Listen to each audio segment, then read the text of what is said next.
Azizlar, tabiatda tabiiy SPF borligini bilarmidinglar? Azizlar, mana bu o'zimizni oddiy shaftoli barglari. Mana kunlar jaziramalar boshlandi. Hamma bunaqa payt tog' yon bag'rlariga shoshadi.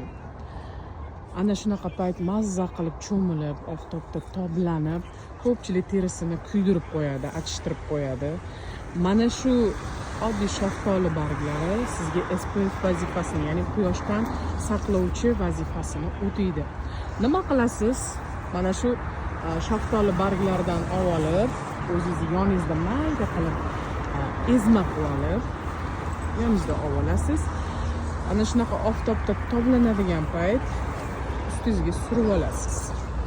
Qo'llaringizga, orqalaringizga qanaqa toblanishga harakat qilasiz. Mana shu quyoshdan saqlash xususiyatiga ega. Bundan ham qiziq kontentlarni ko'rishni xohlasangiz, aynan shaftoli haqida hali yana postlar joylayman. Foydali xususiyatlari juda ko'p azizlar. Bilishni xohlasangiz, sahifamizga yangilar albatta obuna bo'ling, like bosib, qo'llab-quvvatlab.